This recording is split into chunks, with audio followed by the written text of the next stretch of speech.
Acho que está gravando. Então vamos lá. Apropriação cultural diante das influências externas. O que vocês acham disso?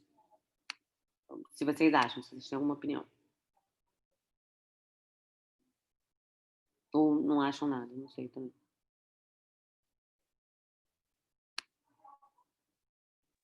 Talvez seja uma resposta válida, né? Não sei, eu ficaria um pouco atentado por ela, mas eu deixaria de lado e pensaria em outras, assim.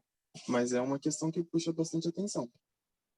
Ok, então esse eu não sei se está certa, mas eu não descartaria, então a gente deixa ela aí. Produção manufatureira diante do exclusivo comercial.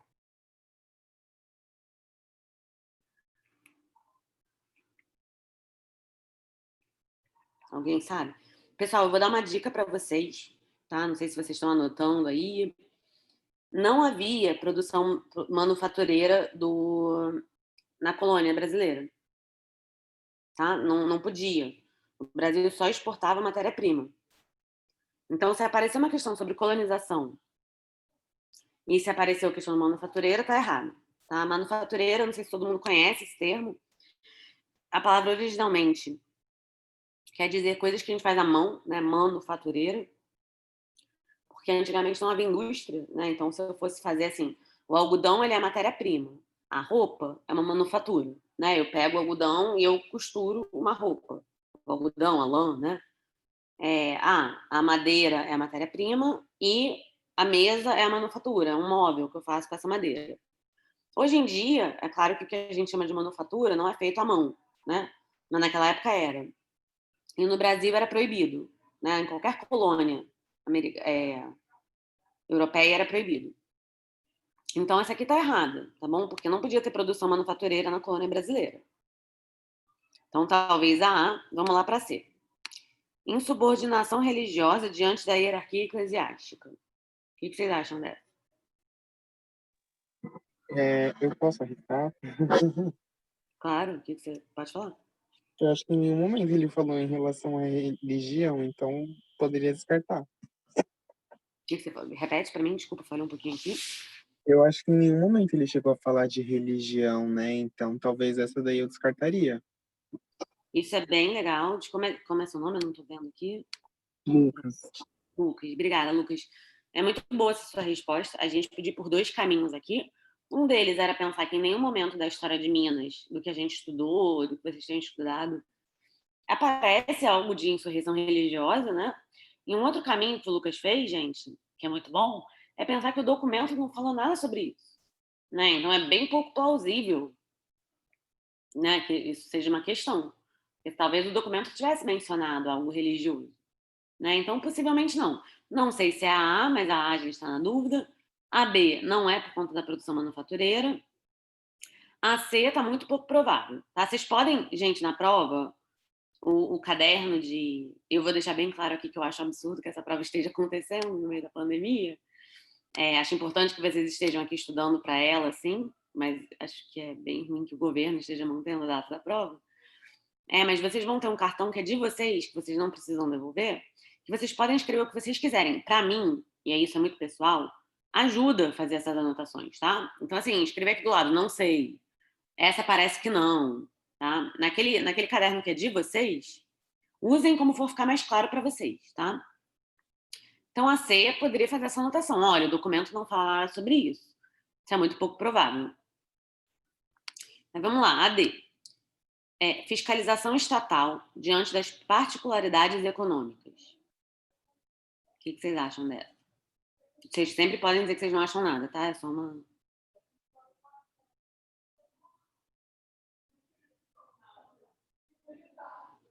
Alguém tem alguma opinião sobre essa? Vocês conseguem entender o que ela está perguntando? Pessoal, se vocês acharem que não estão entendendo, vocês podem falar também, tá?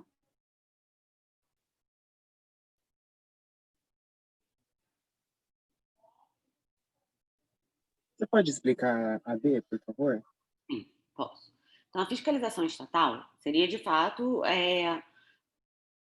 o que o Estado está percebendo, né? O que o Estado está fiscalizando, né? Diante daquilo que é economicamente particular de Minas Gerais, como se Minas Gerais fosse diferente dos outros estados brasileiros, e era mesmo, né? Porque Minas Gerais tinha uma particularidade que era o ouro. Então, seria assim, um dos motivos para que Minas Gerais tivesse vários centros e não um centro específico, era porque o governo fiscalizava de uma forma diferente, já que Minas Gerais não era a mesma forma de economia que os outros estados.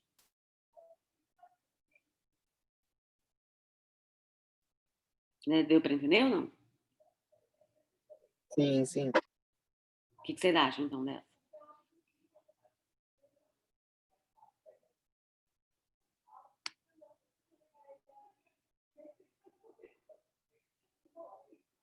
Alguém tem alguma opinião?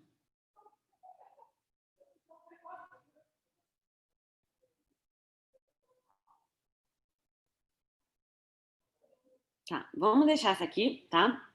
Então, a gente está com a e com a D que estão aí. Autonomia administrativa diante das instituições metropolitanas. Isso quereria dizer que a administração de Minas Gerais era autônoma, né, que não contava com a influência da metrópole, que no caso é Portugal. O que vocês acham dessa? Eu acho que não.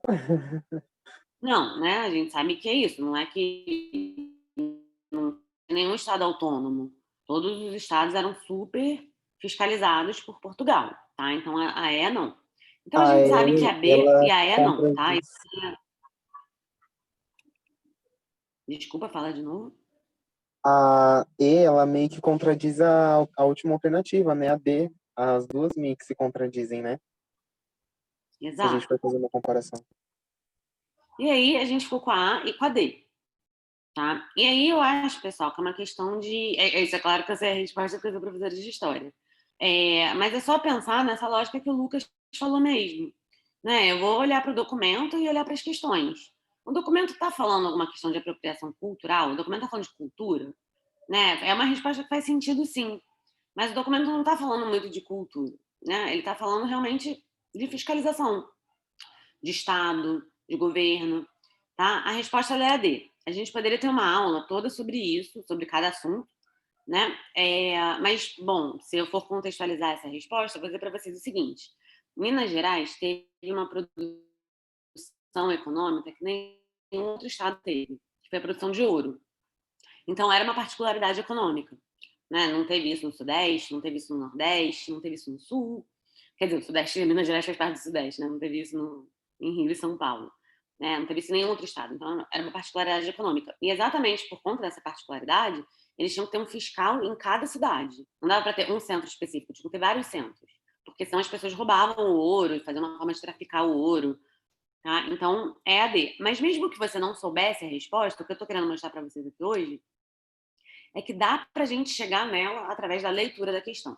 Eu proponho para vocês, e aí, de novo, gente, com essa consciência de que cada pessoa tem uma forma de ler a questão diferente, que na prova de história vocês levem, assim, uma caneta de cor diferente, não para vocês responderem a prova. Responder a prova é com uma tinta específica, né? Que, se eu não me engano, hoje em dia é só preta.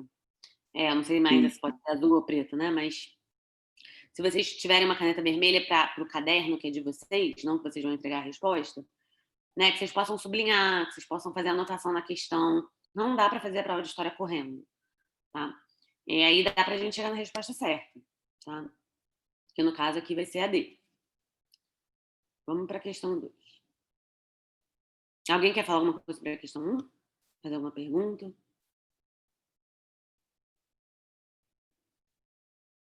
Gente, vocês podem abrir o microfone a qualquer momento ou escrever mensagem a qualquer momento também, tá?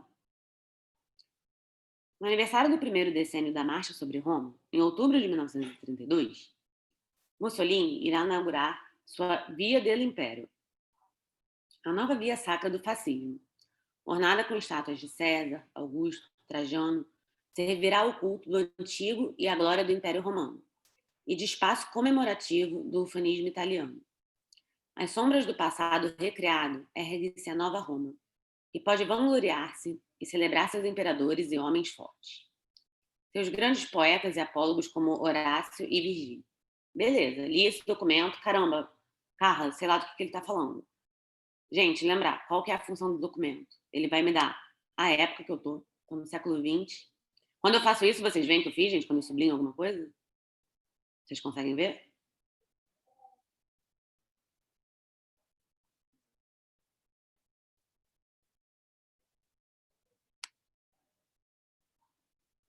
Dá pra ver que eu sublinhei Sim, dá 1932? pra ver, dá pra ver. Legal. Então, lembra sempre, gente, que a função do documento na prova é essa, tá? Ele é isso. Poxa, eu estava em Minas Gerais. É claro que essa prova foi montada, não é uma prova. Mas vamos dizer que ela fosse, né? Poxa, eu estava em Minas Gerais no século XVII. E aí agora eu estou aqui na Itália no século XX. A função do documento é essa, tá? Século XX, né? Itália. Marcha sobre Roma, Mussolini, né? Que eu acho que é um nome que vocês já devem ter escutado. Ah, ele falou de fascismo, vai ser uma questão sobre fascismo. Tá? A principal função do documento é trazer a gente para onde que a gente está nessa prova, que é uma prova que vai cair questão de vários lugares e de várias épocas diferentes. Tá? Então, quando você se deparar com um documento, lembra que a função dele é essa. E aí, se você tiver com uma caneta de outra cor, ou com um iluminador, ou mesmo com a sua caneta preta, eu acho que fazer essas anotações faz sentido, tá? É isso, sublinhei o ano, sublinhei o local, sublinhei aqui uma palavra que me é muito familiar, né, que possivelmente a questão vai ser sobre isso, tá? Acho que vale bastante sublinhar o enunciado, ou envolver, ou fazer seja lá o que for ajudar vocês. Tá? E aí vamos lá para a questão. Né? Isso é o documento, e é aqui que é o que ele vai me pedir. Então aqui ele vai me dizer onde eu estou, e aqui ele vai me pedir alguma coisa. A retomada da antiguidade clássica pela perspectiva do patrimônio cultural foi realizada com o objetivo de. E aí você olha essa questão, você olha esse enunciado, né? Então lembrando a diferença entre o documento e o enunciado. O enunciado vai me pedir alguma coisa. O que ele está me pedindo? Que foi retomada uma antiguidade clássica do patrimônio cultural. Com qual objetivo? Qual era o objetivo do fascismo a fazer esse negócio da retomada da antiguidade clássica? Letra A. Afirmar o ideário cristão para reconquistar a riqueza perdida. Alguém tem alguma opinião sobre essa?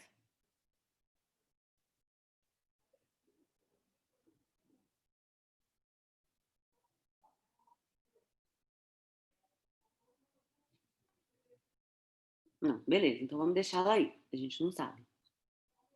A B. Utilizar os vestígios restaurados para justificar o regime político. Alguém tem uma opinião sobre essa? Eu guardaria. Uhum. Por quê? Você sabe me dizer por quê? Não sei. É, não, não sei. Acho que é mais por questões que eu já estudei, assim. Eu acho que tipo, o fascismo tinha uma questão, esse momento histórico, né, tinha toda uma questão também de manipulação com a população e tudo mais. Então, por exemplo, talvez a alternativa B seria, tipo, um motivo, assim, para, tipo, por que que eu estou resgatando? Por que que eu estou indo atrás dessa manipulação? Não sei, para mim faz um pouco de sentido. Eu deixaria ela guardada, assim, pensando, é uma possibilidade. Sim, total, né? Eu acho que uma coisa que a gente não pode esquecer, que foi você mesmo que ressaltou na primeira questão, Lucas, é que tá falando fascismo, né? E o fascismo é um regime político, né? Então é algo que está justificando esse regime político. Por mais que a primeira questão não pareça ter nada de errado pra gente, a letra A, ele não está falando nada de ideário cristão, ele não está falando nada de religião aqui em cima. Então, se o documento não está falando nada sobre isso, né, é muito pouco provável. Agora, sobre regime político, ele está falando, o fascismo é um regime político. Tá? Então, aí faz sentido, realmente. A C. Difundir os saberes ancestrais para moralizar os costumes sociais. Tá? Também não é sobre isso, não é sobre moral, não é sobre certo e errado, não é sobre saber ancestral. Né? Não é que nem quando a gente fala hoje em dia de sei lá, a gente se reconectar com a natureza, né? Eu não sei o quanto que os homens aqui da sala têm acesso a isso, nem as mulheres, mas espero que as mulheres tenham, o quanto que hoje em dia as mulheres estão tentando recapitular, né, a nossa conexão com a ancestralidade, que são os costumes que vieram antes de nós. Não é sobre isso, né? Ele não está falando sobre restaurar algo que faça sentido pra gente, né? Então não tem nem a ver com saber ancestral, nem com moral, nem com certo e errado, tá? Nem com costume social propriamente. Ele está falando de política, ele não está falando de sociedade, né? Então também não é assim. A D. e fazer o urbanismo clássico para favorecer a participação política. Tá? Se vocês voltarem aqui no texto, vocês vão ver que também não, porque não está falando nada de urbanização. Ele não está falando da gente recuperar a cidade clássica. Né? Ele não está falando disso. Recompor a organização republicana para fortalecer a administração estatal. Mesma coisa, a gente não vai encontrar nada sobre república aqui no texto. Tá? Eu estou indo um pouco mais rápido para a gente conseguir fazer várias questões, tá? Mas aí, como o Lucas ressaltou, é a B mesmo. Tá? Deixa eu até conferir. Tá certo. Que é isso, né? O fascismo é um regime político que está querendo usar a antiguidade e qualquer vestígio histórico possível para justificar o seu poder. Tá? A grandeza do Império Romano, a centralidade de Roma. Eu posso saber isso porque eu estudei muito sobre o fascismo e eu sei essa resposta, ou eu posso ir fazendo por eliminação, porque eu li o documento, né? E o documento é algo que está me falando sobre justificar um regime político e não sobre ideário cristão, e não sobre saberes ancestrais, nem sobre moral de costumes, não me fala sobre urbanização e não me fala de organização republicana. Tá? O que eu estou querendo mostrar para vocês que é uma crítica grande que eu tenho para a prova de história, né? Qualquer prova de história, não só do Enem, qualquer prova de história da vida, é que cai muita matéria. Né? E hoje em dia, às vezes, eu faço prova, assim, faço um concurso, né? Para uma faculdade, para uma escola pública. A matéria é toda. Tipo, quando você abre o edital, a matéria é toda, de história antiga até a história contemporânea. E a gente nunca vai saber toda a história, pessoal. Ninguém, nenhum historiador vai saber toda a história. Tá? Então, acho que isso é uma coisa que pode assustar muito sobre a prova. E o que a gente tem que aprender com o tempo é ler a prova. Mais do que o conteúdo, é ler a prova. E é por isso que eu costumo falar muito para os meus alunos, o documento, ele fala alguma coisa pra gente. Por mais que às vezes ele pareça vazio, o mínimo que ele fala pra gente é onde eu tô, em que época. Tá? E aí a resposta ela vai ter que ter a ver com isso. Tá? Então, essa é a dica que eu estou dando para vocês. Levem uma caneta para que vocês possam sublinhar ou anotar, ou pode ser a mesma caneta preta, não importa, né? Mas abusem dessas anotações no caderno que vocês não têm que devolver. E a primeira anotação possível é que época que eu tô e aonde eu tô. Tá? Em que lugar do mundo. Tá? Então, vamos lá para a questão 3. É hoje a nossa festa nacional. O Brasil inteiro, da capital do império, a mais remota e insignificante de suas aldeolas, consagra-se unânime para comemorar o dia que o tirou dentre as nações dependentes para colocá-lo entre as nações soberanas. Entregou-lhe seus destinos, que até então haviam ficado a cargo de um povo estranho. Sobre o que está falando isso?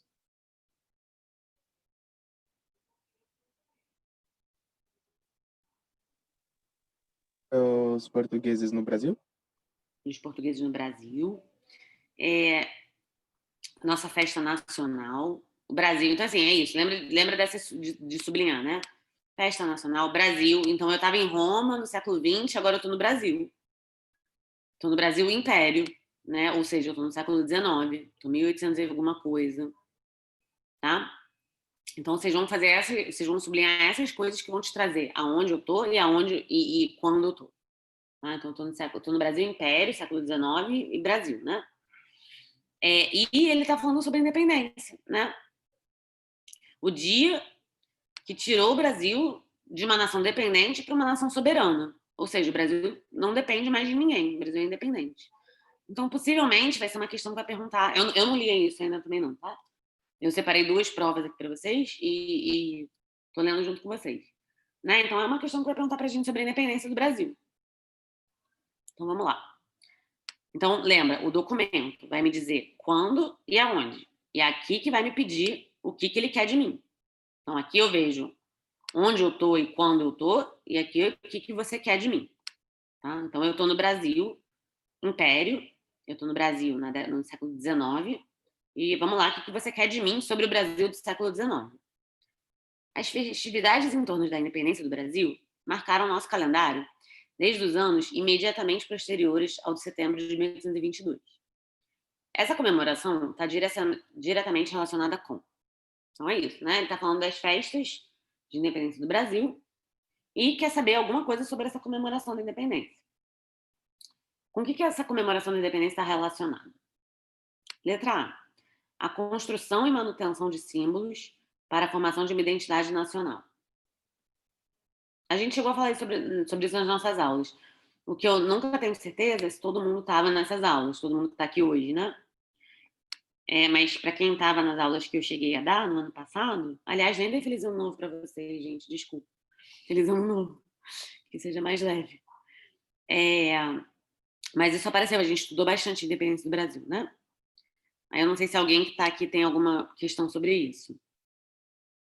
Alguém consegue entender essa letra A?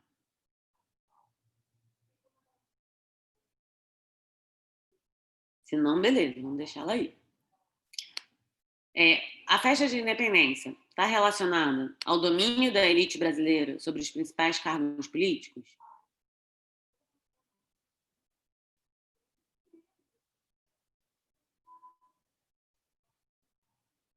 Alguém tem alguma opinião? Não, acredito que não, né? Não, senão...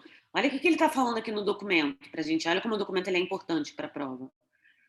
Da capital do império, a mais remota e insignificante aldeia. Né? Numa aldeia remota, a galera não vai comemorar o domínio da elite, né? Então, não. A B, não. Tá? A C. Os interesses dos senhores de terra, que após a independência exigiram a abolição da escravidão?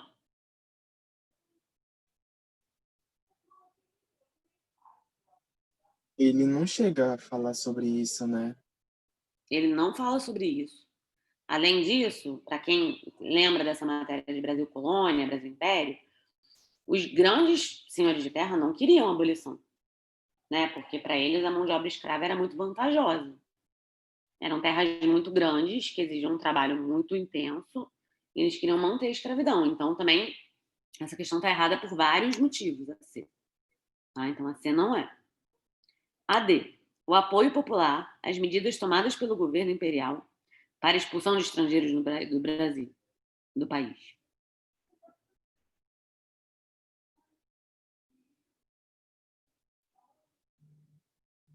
Alguém tem uma opinião sobre essa? Gente, vocês podem usar uma lógica contemporânea para essa questão.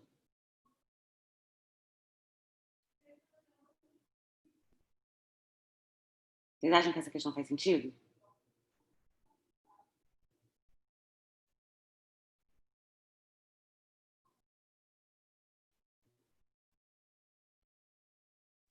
Acho que não sei. Acho É, que... e vocês podem olhar para o Brasil hoje, né, pessoal? O Brasil nunca teve um perfil de expulsar estrangeiros, né?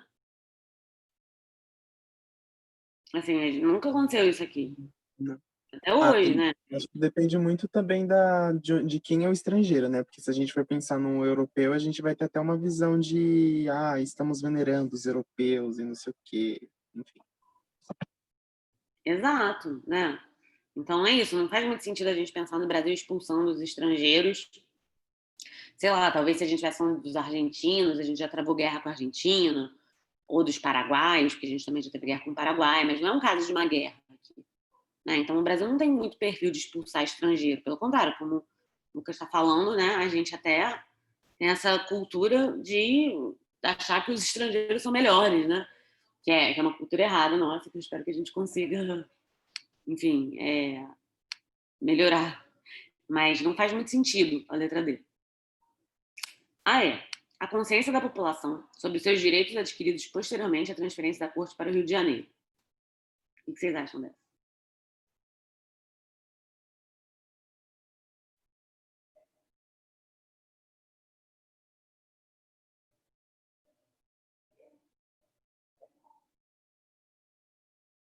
Ah, eu posso chutar? Não sei se vai estar certo, mas enfim. Se é um processo de independência, não faz sentido a corte ir para o Rio de Janeiro. Faz? Tipo, para mim não faz. Enfim, não Total. sei. Eles só estão se mudando, tipo, eu tô em São Paulo, tô mudando de estado, mas se é processo de independência, tem que ir embora do país, não, tipo, mudar de estado. Exato. Essa questão está errada por vários motivos. Um é esse. A gente está falando da independência do Brasil, da corte ir embora daqui. Não é da corte vir para cá. Né? Então, são épocas diferentes, são total certa essa linha de raciocínio. Tá? Uma outra coisa que eu posso pensar para a letra E estar errada é que, gente, Infelizmente, a população brasileira até hoje não tem consciência dos seus direitos, né? A gente sabe que acho que é um assunto que vocês devem compreender bem, né? Essa diferença na educação, né? A escola particular, a escola pública, ela é um projeto político para que a população realmente não tenha consciência dos seus direitos. Se um brasileiro qualquer tivesse consciência dos seus direitos, o governo não conseguia fazer isso que ele faz com a gente, né? Porque infelizmente a maioria das pessoas não conseguem ter acesso aos seus direitos, né? Então essa questão está errada por vários motivos. O que sobrou para a gente é a primeira que a gente leu, que foi a letra A, tá?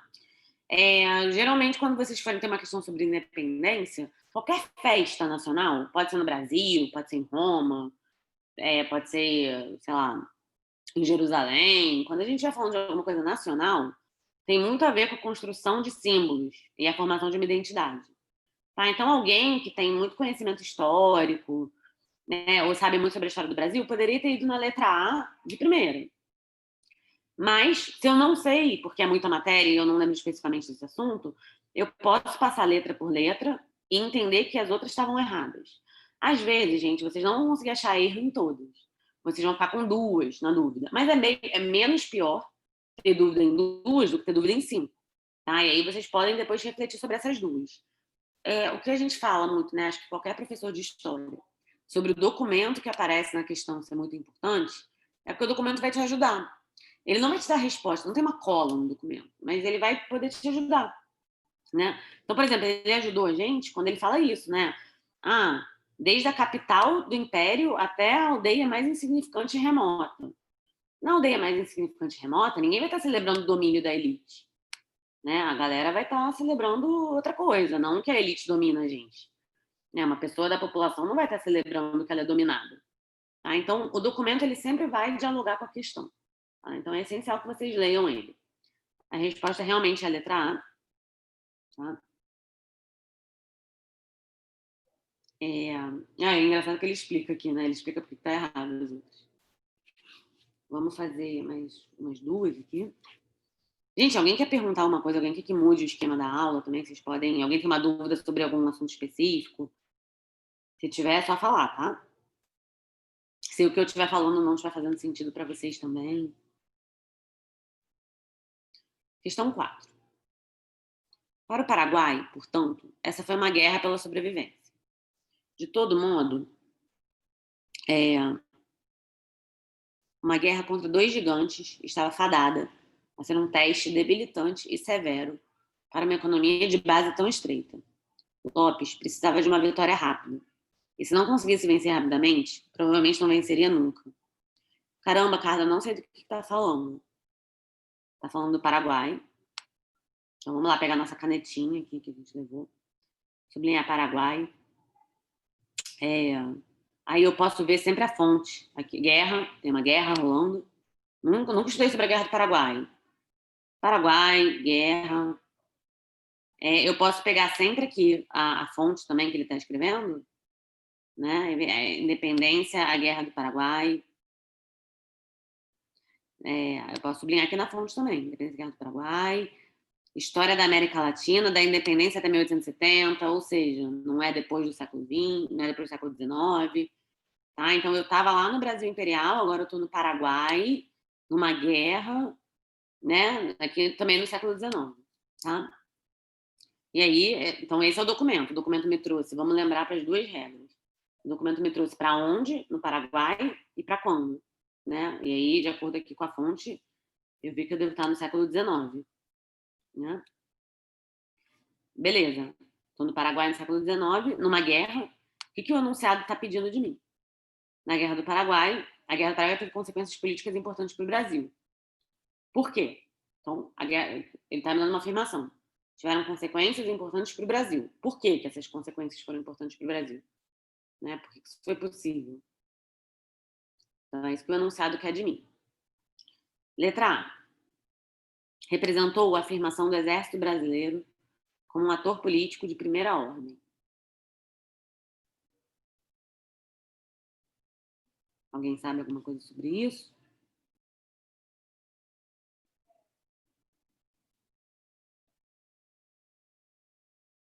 Não sabemos. Então, vamos deixar aí. B. confirmou a conquista da hegemonia brasileira sobre a bacia platina. O Brasil tem hegemonia? Só o Brasil é dono da bacia platina? Faz sentido pra gente hoje? Vocês já ouviram falar alguma coisa de bacia platina hoje em dia? Vocês já leram isso em algum jornal? O Bolsonaro fala sobre isso?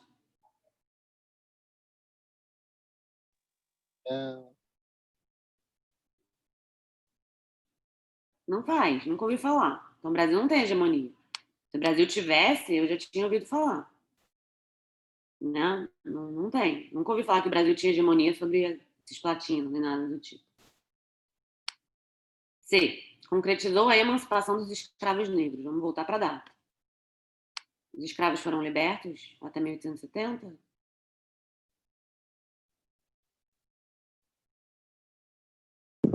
Não, foi em 1888. Exato. Não. A Guerra do Paraguai não teve absolutamente nada a ver com a emancipação das pessoas escravizadas. D. Incentivou a adoção de um regime constitucional monárquico. A Guerra do Paraguai incentivou a adoção de um regime constitucional monárquico? Isso, eu não sei se vocês vão saber essa, mas não, porque a nossa primeira Constituição ela foi de 1824, ela foi anterior à Guerra do Paraguai. Né? A gente está aqui mais ou menos nessa época, aqui, metade do século XIX, e a nossa primeira Constituição é do começo do século XIX. Né? Então, também não. Bom, solucionou a crise financeira em razão das indenizações recebidas. E aqui, gente, é uma dica para vocês: nenhuma guerra soluciona nenhuma crise financeira. Tá? As guerras, geralmente, elas pioram as crises financeiras. Tá? Então, não tem como uma guerra solucionar uma crise financeira. Tá? Não vai sobrar para gente. E aí, de novo, a gente pode dizer, nossa, eu estudei, eu tenho muito da Guerra do Paraguai. Eu entendo da Guerra do Paraguai e a atuação do Exército Brasileiro, uma atuação muito forte, que marcou o Brasil como na América Latina.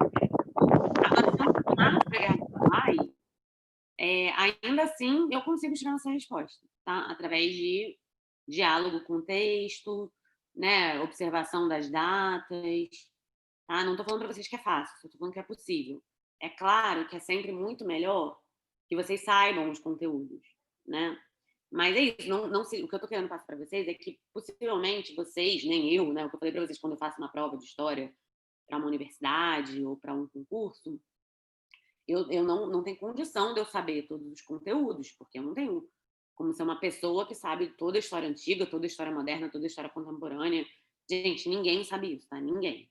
Não achem que alguém está sabendo tudo, porque ninguém está sabendo tudo. E aí, o que a gente pode... Então, assim, beleza, se eu sei o conteúdo, isso me ajuda. Agora, se eu não sei, existe uma forma de eu chegar na resposta certa, tá? O que eu tô querendo dizer para vocês é que não precisa se desesperar. Eu vi um anunciado que, caraca, eu não estudei esse assunto. Show! Você não estudou? Lê o documento, sublinha as datas e vai lendo resposta por resposta, pensando em cada uma delas. Tá? Ainda assim, você consegue chegar na resposta certa. Não quer dizer que você vai acertar todas, nem gabaritar a prova inteira, mas vai aumentar muito sua chance de acertar a resposta. Tá? Eu acabei não botando aqui, mas é a letra A, certeza. Tá? É isso. Resposta é a letra A. Vamos lá para a questão 5. Se a mania de fechar, verdadeiro hábito da mentalidade medieval, nascido talvez de um profundo sentimento de insegurança, estava difundida no mundo rural, estava do mesmo modo no meio urbano, pois que uma das características da cidade era de ser limitada por portas e por uma muralha. Eu estava ali na Guerra do Paraguai no século XX. Onde é que eu estou agora? Mentalidade medieval, estou na Idade Média. Ele está me falando alguma coisa sobre fechamento, né? Sobre muros, muralha, né? Então, tem história medieval, ele está me falando sobre muralhas. Não esqueçam de olhar aqui para a fonte, né? O nome do livro da fonte é século XIV, XV, então ele já me traz aqui para a época que eu estou. Né? História privada da Europa feudal, eu estou na Europa feudal. Tá? Então, lembrando da função aqui desse início, né? Que é a função de dizer aonde e quando. Então, eu estou na Europa medieval, século XIV e XV. E agora eu vou para o que ele quer de mim. As práticas e os usos das muralhas sofreram importantes mudanças no final da Idade Média, quando elas assumiram a função de pontos de passagem ou pórticos. Esse processo está diretamente relacionado com... Então, assim, as muralhas tinham uma função que o texto me disse que era segurança, né? O texto está me falando que a galera tinha muito medo, então que para suprir esse sentimento de insegurança tinham muralhas, e aqui o enunciado está me dizendo que no final da Idade Média essa função mudou, e ela passou a ser um ponto de passagem, não uma questão de suprimir insegurança, né? Mas um ponto de passagem. E esse processo de mudar, né? Ela estava lá para suprir uma insegurança, e agora ela está lá como um ponto de passagem. Esse processo está relacionado com o quê? Então, vamos lá. Ele está relacionado com o crescimento das atividades comerciais urbanas. Vocês acham que essa resposta está certa? Eu acho que não.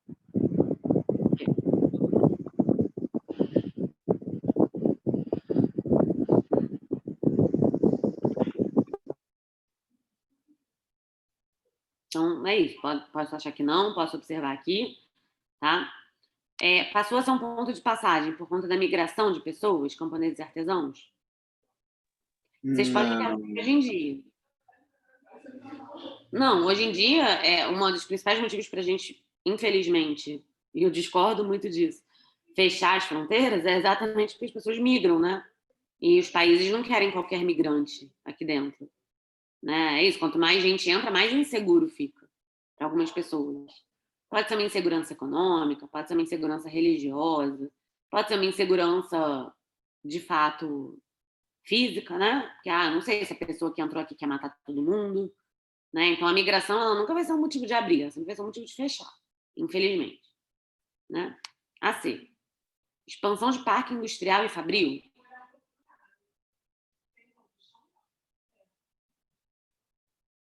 O que seriam parques industriais? Parque industrial é quando você tem um lugar que tem muitas indústrias. Em algum momento, o ABC Paulista foi isso. Está deixando de ser exatamente agora, né, professora? Isso. Essa resposta, gente, ela está errada. Eu não sei se vocês conseguiriam perceber isso, porque a Revolução Industrial ela foi no século XVIII. E aqui a gente está muito antes disso. Tá? Ela está no século XIV. Então, seria uma boa resposta, mas não faz sentido de acordo com a época que eu estou. Tá? A indústria ela vai surgir mais para frente. Então, não pode ser expansão de parque industrial. Tá? D. Aumento do número de castelos e feudos? Acho que sim. Talvez. Pode ser. Talvez. Ok. E essa aqui, a gente está vivendo isso hoje, que eu acho que não foi a resposta. Contenção de epidemia e doença. Essa aqui claramente está errada, porque para a gente conter uma epidemia, a gente não pode deixar as pessoas começarem a passar. Pelo contrário, o ideal seria que a gente fechasse, né? Eu não sei se vocês estão conseguindo acompanhar os noticiários, mas o Brasil é um dos únicos países que está aberto para o turismo. Né? Vários países são fechados, as pessoas não podem entrar. Porque é isso, né? Quanto mais gente entra, mais o vírus circula. Então, eu acho que a epidemia, a doença, ela reforça o sentimento de insegurança que ele descreveu aqui, né? Não faz sentido, né? Então, a E está errada. A gente ficou em dúvida entre o crescimento da atividade comercial urbana e o aumento do número de castelos e feudos. Tá? Eu acho que a letra D. Tá. Eu também acho que é D. Beleza. Tá? Não é a A, tá bom? E aí, o que vocês poderiam tentar pensar? Tá? Hoje em dia, por exemplo, os países eles se relacionam muito, e tentem até pensar isso, né? Por que a gente abre as fronteiras? Por que hoje em dia é muito mais fácil as pessoas circularem entre os países? É por conta da economia. Né? A gente criou blocos econômicos, tipo o Mercosul ou a União Europeia, que facilita com que as pessoas transitem entre os países por conta da economia mesmo, né? Por conta da gente abrir empresas em países diferentes e vender produtos em países diferentes. Enquanto que o aumento do número de castelos e feudos, talvez ele fosse reforçar o fechamento, na verdade. Né? Mas assim, gente, como eu falei para vocês, em algumas questões pode ser que fique a dúvida mesmo. Tá? A alternativa certa é A? É A. Ah, tá. Tá? Mas é isso, a gente vai para um jogo de eliminação, tá? Essa também, para quem conseguiu estudar a história do final da Idade Média e começo do Renascimento, se essa questão surgir no Enem, fica essa dica para vocês, né? O que facilitou o fim da Idade Média e o início da Idade Moderna foi o aumento do comércio. Tá? O século XV ele é muito marcado pelo aumento das transações comerciais. E é isso que vai fazer com que os feudos terminem e os países se expandam. Tá? São 5 para 8. Vocês querem fazer mais uma? Como é que vocês estão? Vamos fazer só mais uma? Claro, o que vocês quiserem, só não quero cansar vocês. Vamos lá, A6. E aí, gente, eu sei que eu sou repetitiva, eu brinco muito com os meus alunos. Eu repito a mesma coisa 50 vezes, mas é porque eu acho que é importante, tá? Isso não é com vocês, eu faço com todo mundo.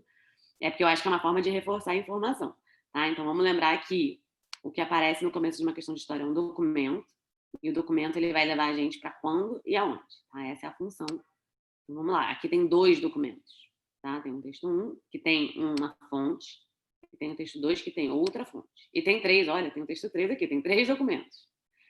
Tá? Então, a função desses documentos é me dizer onde que eu estou e aonde eu estou. E quando.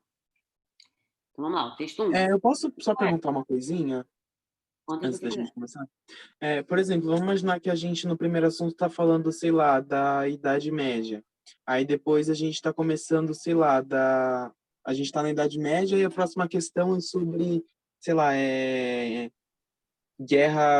Primeira Guerra Mundial. E aí depois a outra vai ser Guerra Fria.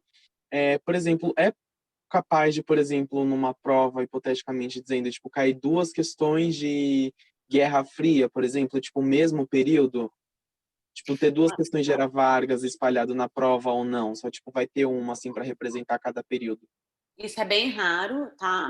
Mas, por exemplo, a história contemporânea, que é a história do século XIX e XX, com certeza tem mais de uma questão. Mas é bem difícil que apareçam 2 de Era Vargas, por exemplo. Né? Ou 2 de Segunda Guerra Mundial. Isso é bem difícil. O que eu acho que vai aparecer. Beleza. Vamos fazer a 6, e aí eu vou dar mais dicas para vocês do que eu acho que pode aparecer de fato, tá? Do que não eu, né? Do que eu troco com os meus colegas e do que a gente tem estudado do que pode acontecer nas questões do Enem desse ano. Mas do mesmo período pode aparecer mais do que uma, mas do mesmo assunto é muito, muito raro, Lucas. Muito raro mesmo. Tá? Beleza. E, gente, o Enem, é porque aqui ele juntou várias questões, mas o Enem costuma seguir um tipo de ordem cronológica. Então, possivelmente, essa questão de Idade Média teria aparecido primeiro, depois a questão do Renascimento, depois a questão do Brasil Império. O Enem não é babaca, não, a ponto de misturar as épocas históricas dessa forma. Então, vamos ver onde que a gente está. Embora eles, artistas modernos, primeiro ponto, eu estou na história moderna, tá? Artistas modernos se deem como novos precursores de uma arte aí, nada é mais velho que a arte anormal.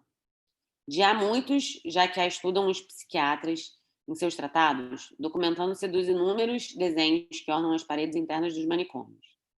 Essas considerações são provocadas pela exposição da senhora Malfatti. Sejam sinceros, futurismo, cubismo, impressionismo e tutti quanti não passam de outros tantos ramos da arte caricatural. Caraca, que texto complicado, eu não entendi nada. Beleza. Entendi arte moderna, arte, é um texto falando de arte, né? Ele falou algumas vezes sobre arte aqui, né? Falou de futurismo, cubismo, impressionismo, ele falou de arte caricatural. Então eu estou na Idade Moderna, na época moderna, na arte moderna, né? Tô falando de arte moderna. Né? Se o texto não te informar nada de muito específico, tenta o que ele pode te informar. Vamos lembrar também de olhar aqui a fonte, né? Então, Paranoia e Mistificação, a propósito da exposição de Anita Malfatti. Então, é uma exposição de arte. Se eu não sei quem a Anita Malfatti é, pelo menos eu sei que está falando de uma exposição de arte. Né? 1917, começo do século XX. Texto 2. Anita Malfatti, possuidora de uma alta consciência do que faz e vibrante artista, não temeu levantar com os seus 50 trabalhos as mais irritadas opiniões e as mais contrariantes hostilidades. As suas telas chocam o preconceito fotográfico que geralmente se leva no espírito para as nossas exposições de pintura. Na arte, a realidade na ilusão é o que todos procuram. E os naturalistas mais perfeitos são os que melhor conseguem iludir. Então, assim, mesma coisa, mesmo artista, arte moderna. E aí ele me dá uma informação nova nesse texto. que ela levanta opiniões irritadas, né? Hostilidades, que a arte dela é diferente, que a arte dela choca. Então, eu sei que eu estou falando de arte moderna, de uma artista que faz a opinião do público ficar meio chocada. Mesma coisa se eu for olhar a fonte, eu ainda estou aqui em 1917, 1918, começo do século XX. Tá? E aí o texto 3 é um quadro dela, né? Eu posso ver um exemplo do que ele está me falando nos outros documentos. Né? O nome desse quadro é O Homem Amarelo. Né? Aí, beleza. Aquilo era onde eu estava, sobre o que ele está falando. Então, ele está falando de arte moderna, está falando especificamente dessa artista, que é uma artista que choca a gente. E tem uma outra informação. Ele está no Brasil. Como é que eu sei que ele está falando sobre o Brasil? Por conta das fontes. Falando do Estado de São Paulo, está falando do Jornal do Comércio.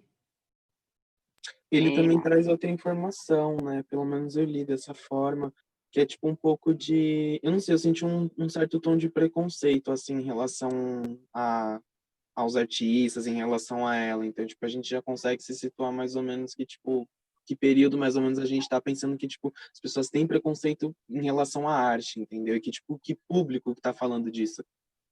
Uhum, muito bom. Muito boa observação, né? Talvez se a gente estivesse falando no século XXI, a arte é uma coisa que faz mais parte, né, da nossa vida, da nossa rotina, Sim. né? E nessa época era com certeza, começo do século XX, você ser artista era muito mal considerado, né? Então faz total sentido essa forma de olhar o documento. E aí a gente já sabe mais ou menos onde a gente está, sobre o que a gente está falando, vamos ver o que ele quer. A análise dos documentos apresentados demonstra que o cenário artístico brasileiro no primeiro quartel do século XX, ele mesmo dá pra gente, né? Era caracterizado pela... Então, essa questão está bem clara. O cenário artístico brasileiro no primeiro quarto do século XX era caracterizado pelo quê? Domínio do academicismo, que dificultava a recepção da vertente realista na obra de Newton Malfatti. Gente, por que essa está errada? Vocês podem olhar só o quadro para ver que ela está errada.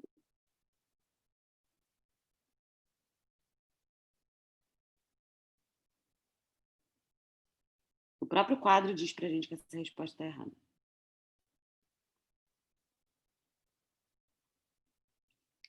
Ele está falando de uma, aqui, vertente realista.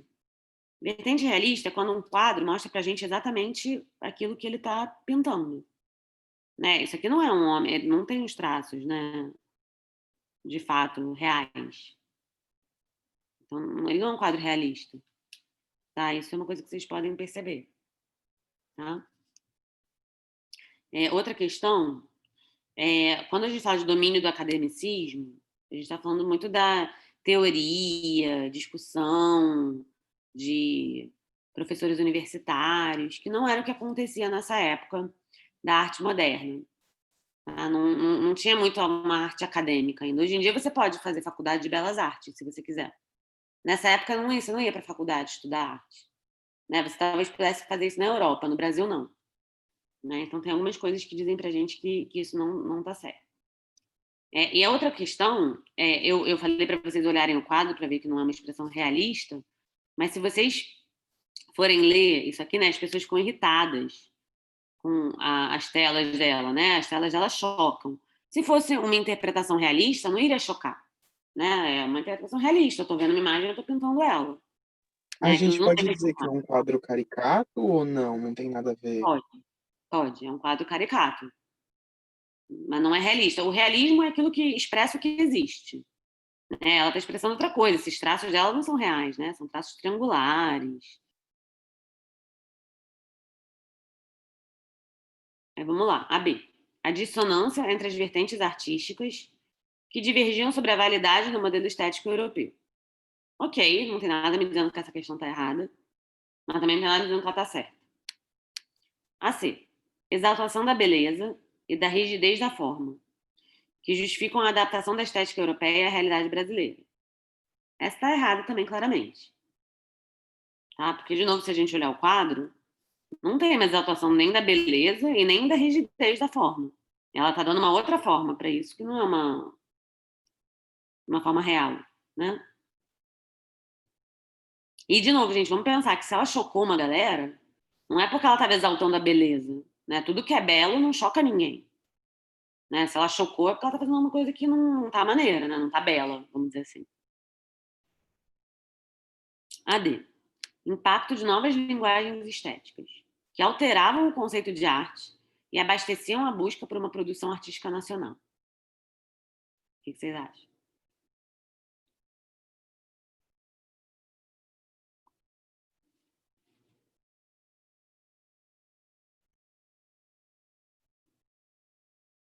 Bom, essa também não tem nada dizendo pra gente que tá errada. Eu não acabei de ler ainda, mas eu, inclusive, acho que deve ser a que está certa, porque é exatamente isso, né? Novas linguagens estéticas.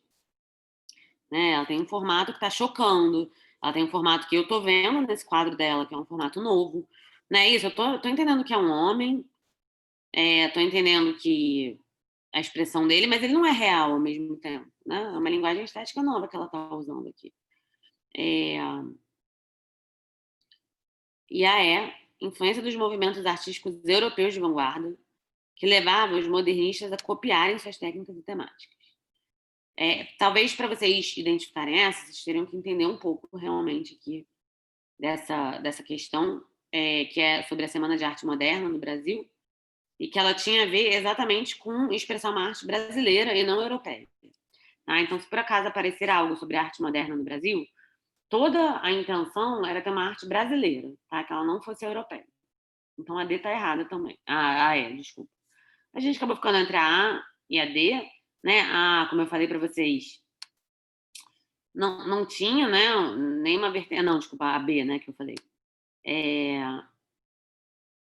Eu não estou entendendo, mas não é sobre validar o modelo europeu, é sobre, pelo contrário, trazer um modelo brasileiro, né? À tona. Acredito que a resposta certa, de fato, seja a D. A gente pode ver aqui, exato. Né? É uma nova linguagem estética, não é algo que a gente via antes, é algo que choca, é algo que deixa as pessoas incomodadas, tá? É um pouco sobre isso. Pessoal, são 8h05, eu não me importo de continuar, não sei se vocês estão cansados, se vocês querem parar, porque eu sei que a hora de vocês é às 8. Mas como é que vocês estão? Vocês querem fazer mais uma? Vocês querem parar e que eu fale um pouco sobre o Enem?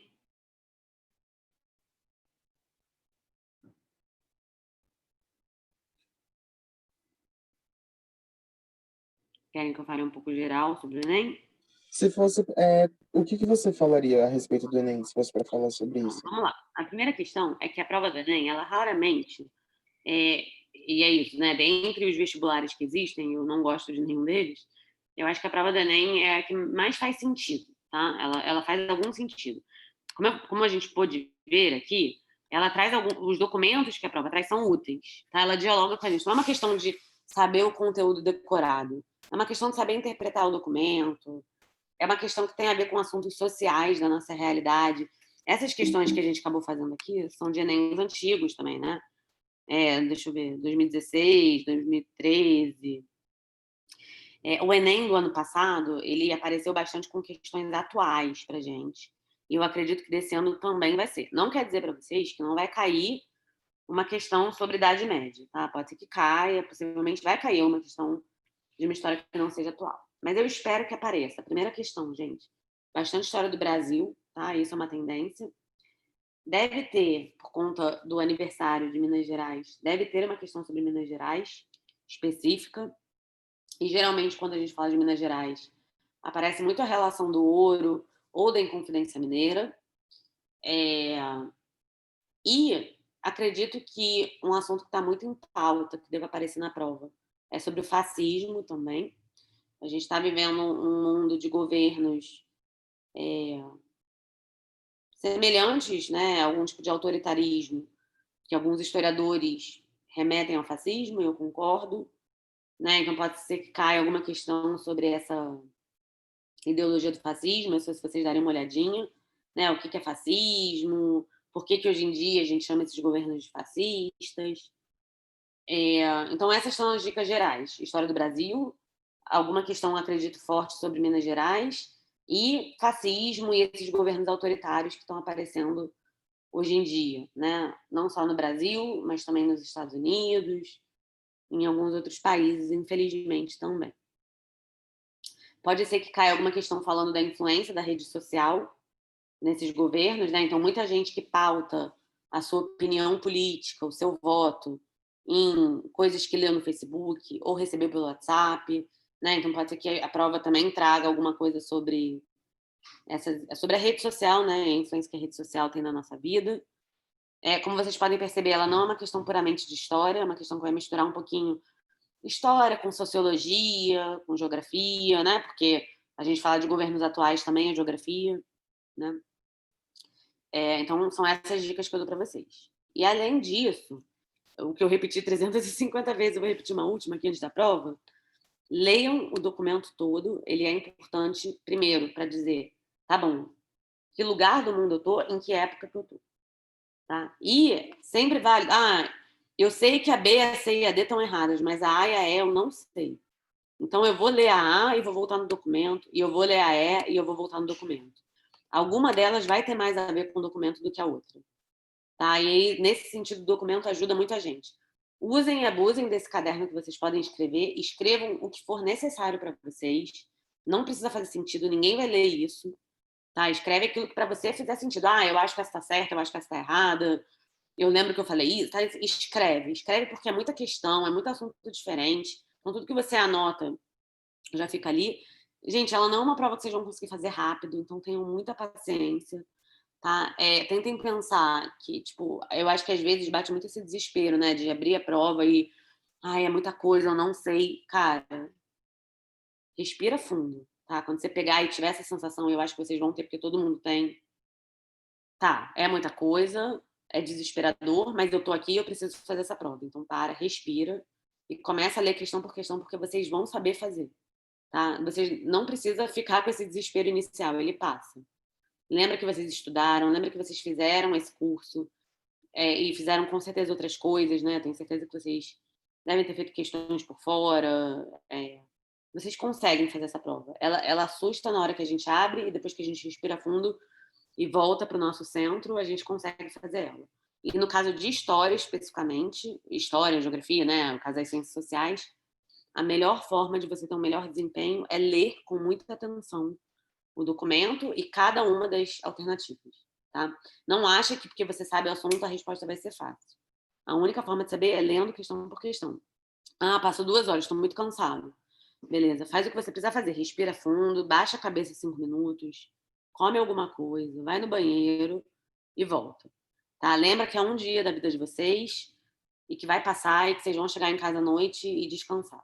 Tá? Não se desespera, esse é o principal. Por mais desesperador que seja, e se vocês se sentirem desesperados, lembra que não são só vocês, é todo mundo. Gente, isso não é humano, tá? Uma prova com 1 milhão de questões que vocês têm que fazer num mínimo de horas, ninguém tá calmo ali, tá? Então, assim, o que vocês estiverem sentindo é muito normal. Então, o segredo é respirar e ler com muito cuidado e ver que lendo dá para chegar na resposta certa. Tá? E que não, eu não sei todos os assuntos que estão aqui. Tudo bem, ninguém que está ali na sala está sabendo. Tá? O melhor que você pode fazer é ler com muito cuidado os documentos para tentar chegar na resposta certa. Tá? E vocês estudaram e vocês têm tudo para conseguir acertar o máximo de respostas possíveis. Tá? São essas dicas que eu dou para vocês. Se alguém quer falar alguma coisa, alguém quer fazer uma pergunta. Você acha que a prova do Enem é sobre-humana, é isso? Eu não entendi direito o que você tinha É dito. sobre o quê? Desculpa. Você disse que acha que a prova do Enem é sobre-humana, é isso? Lucas, isso é a minha opinião, tá? Eu acho que qualquer prova de vestibular não faz o menor sentido, porque cai muita coisa. Tipo, numa prova só, num dia só, que você tá, sabe? Eu não acho que é uma boa medida de inteligência, não, assim. Eu tô falando pra você, se um historiador vai fazer a prova do vestibular, ele não vai acertar todas as respostas. Eu acho que é muito cruel pedir de um aluno, né, de uma pessoa que está estudando, que acerte.